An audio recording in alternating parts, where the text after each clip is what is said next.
Sealed Magic the Gathering booster boxes, a hot topic on even the coldest of days. And I gotta tell you,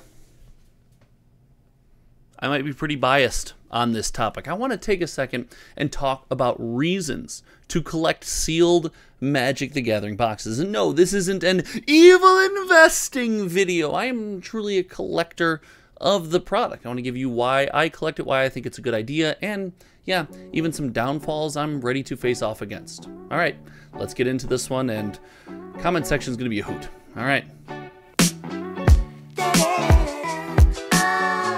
So I said it in the intro and I'll say it again before we get too far down the rabbit hole, if you will. This is not an evil investing video all about value, but yeah, there will be discussion of the value of the box, and this is relevant in my opinion, as most people who collect things, and no, maybe not you, one commenter that's going to tell me that I'm wrong in the comment section, but most people that collect things do so with the intent of their collection either going up in or retaining some semblance of value. So I think this is a perfect place to start when it comes to collecting sealed Magic the Gathering boxes.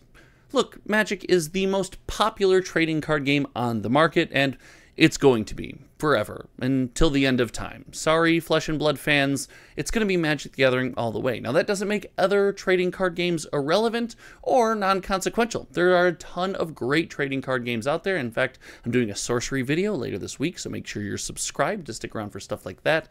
But more importantly, Magic the Gathering is the one, and because of that, there is a lot of pull to each and every product from a large number of members of our community. And because of this, the box value generally stays very stable. And I know you're screaming right now, but what about the Amazon dumps? What about this crash? What about that crash? Yeah, there are always going to be some factors when a company makes, well, let's just call it decisions I don't necessarily agree with.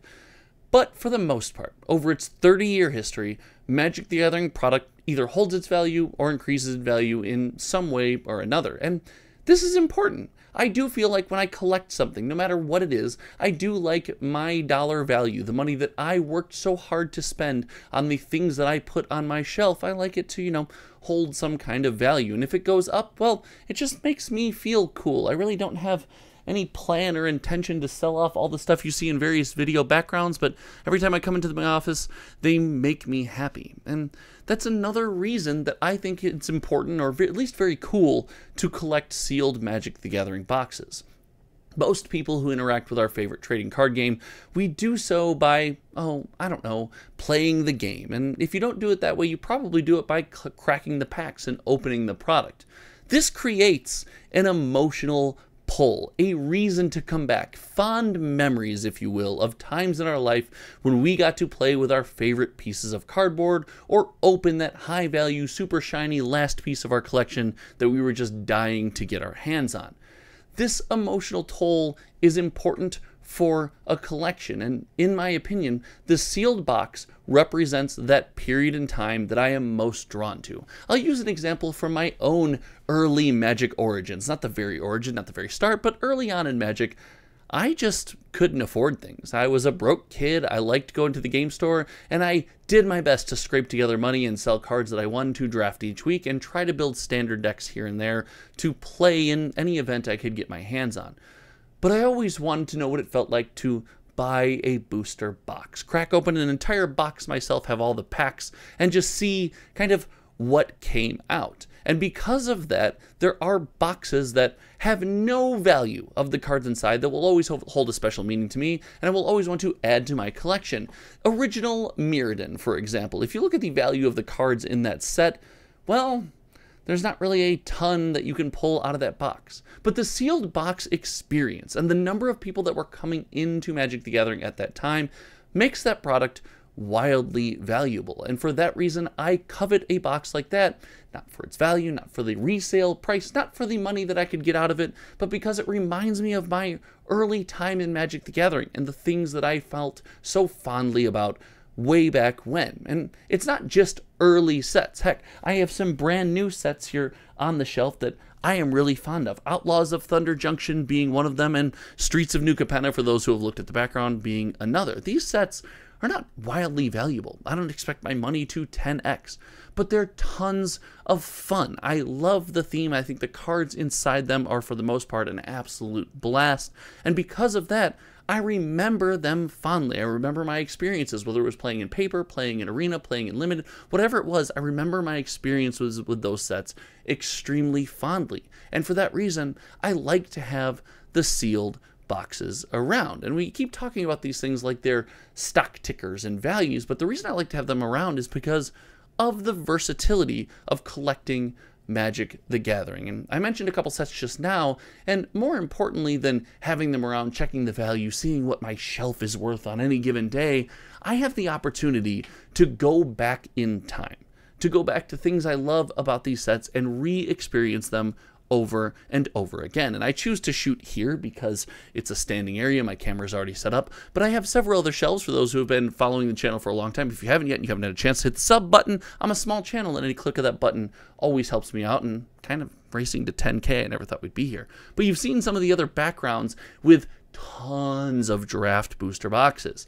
And the idea of having a collection that one day me and my closest friends could get together and have some fun and play Magic in the way that we used to, or play through this one set that we all really enjoyed, or maybe this one set that we all hated, and oh, was it really that bad? Let's find out, looking at the Innistrad Midnight Hunt draft booster box that's sitting right next to my shelf on the floor there.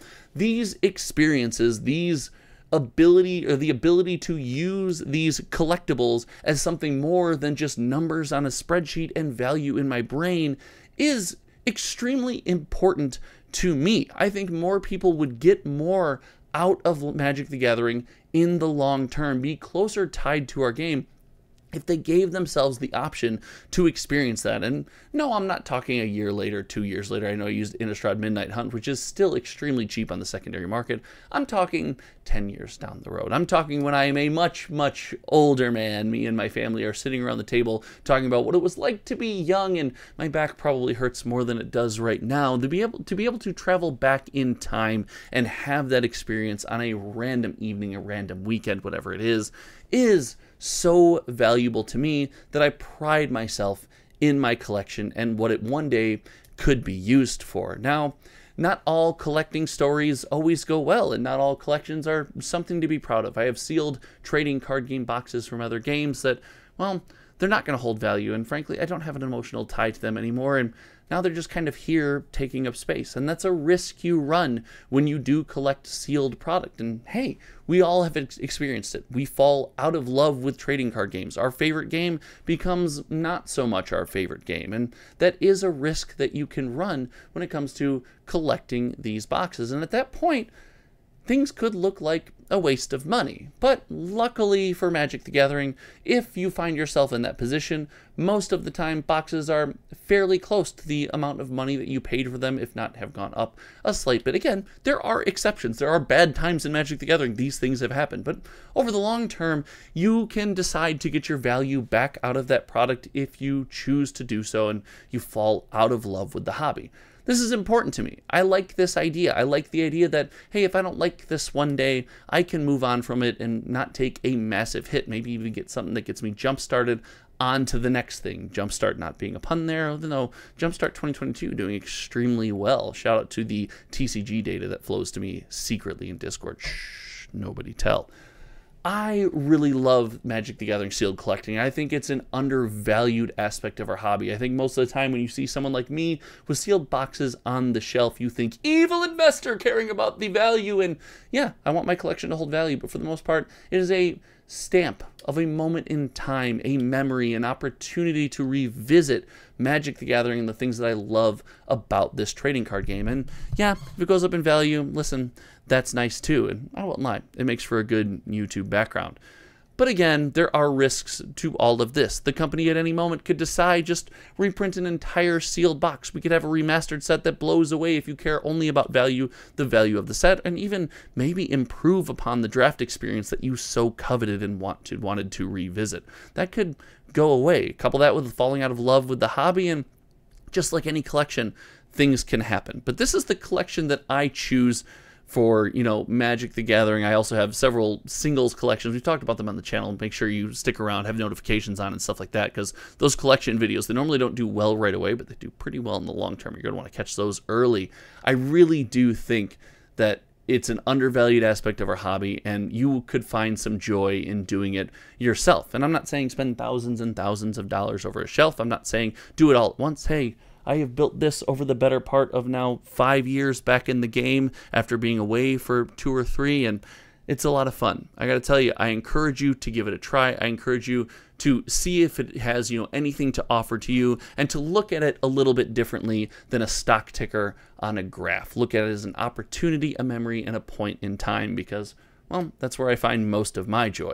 And most of my joy does come from making YouTube videos like this. I really enjoy the channel, so thank you so much for anyone who's helped out. If you liked this video, make sure you like the video and share this video, because frankly, I don't think this video is going to do very hot on initial release. So if you're a fan of Hometown TCG and any of this, all that clicking and sharing with your friends, it really does help. And I appreciate those who go above and beyond to do that. And hey, if you just watched and had a good time, I appreciate you too. So thanks so much for hanging out. Until next time, you guys know me. My name is Josh, and the sealed collection is going to continue to change. We cleaned up the background recently. We've added some stuff for those keen-eyed observers, and, well, we're just going to keep going. All right, we'll talk to you all soon. Goodbye.